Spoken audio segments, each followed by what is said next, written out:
অন্তর্বর্তী সরকারের সাথে নারীবাদের কোনো বিরোধ নাই, নারী বিরোধী যে শক্তিটা আছে সেটা অনেক বেশি উগ্রভাবে মাথাচাড়া দিয়ে উঠেছিল। একটা শক্তি আছে, সেই শক্তি এর আগেও নারী নীতি বদলে দিয়েছে। হ্যাঁ, সেই শক্তি আমাদের সময়ে কোনো নীতি বদলাতে পেরেছে, যেটা নারী শক্তির একটা পার্ট। এখন সেই শক্তির একটা পার্ট যদি বিরোধী দল হয়েও থাকে, আমার এবং আপনার কাজ হবে তাদের রাজনীতির যেটুকুন অংশ নারীবাদে, নারীর ক্ষমতায়নের, নারীর সমান অংশগ্রহণের বিরুদ্ধে, সেইটুকুন নিয়ে কাজ করা। কখনো যেন এই জাতীয় শক্তি মেইন স্ট্রিম না হতে পারে, আমরা সেই কাজটা করতে পেরেছি, তাদেরকে আমরা মেইন স্ট্রিম হতে দেই নাই। তারা বিরোধী দলে গেলেও আমাদের খেয়াল রাখতে হবে তারা যেন ক্ষমতার মেন স্ট্রিম হতে না পারে।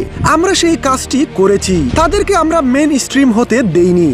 এবার অন্তর্বর্তীকালীন সরকারের সাবেক একজন উপদেষ্টা ইন্টারভিউতে দেওয়া একটি বক্তব্য, 12 ফেব্রুয়ারি বুট জালিয়াতির অকপটে রিজওয়ানা হাসানের এমন ভয়ঙ্কর স্বীকারোক্তি যা পুরো দেশের রাজনৈতিক অঙ্গনে ভূমিকম্পের সৃষ্টি হয়েছে। সাংবাদিকের প্রশ্নের জবাবে তিনি স্পষ্ট জানিয়েছেন, আমরা তাদের ক্ষমতার মেন স্ট্রিম হতে দেইনি। রিজওয়ানা হাসানের এমন স্বীকারোক্তি শুধু নির্বাচনের স্বচ্ছতাকে প্রশ্নবিদ্ধ করেনি, নির্বাচনে অন্তর্বর্তী সরকারের নিরপেক্ষ ভূমিকাকেও বিরাট এক প্রশ্নের মুখে এনে দাঁড় করিয়েছে।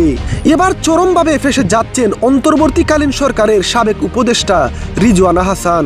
একজন উপদেষ্টা যখন প্রকাশ্যে স্বীকার করেন যে তারা ডেলিবারেটলি একটি দলকে ক্ষমতার বাইরে রাখার জন্য রাষ্ট্রযন্ত্র ব্যবহার করেছেন, তখন কি সেই নির্বাচনের আর কোনো বৈধতা থাকে?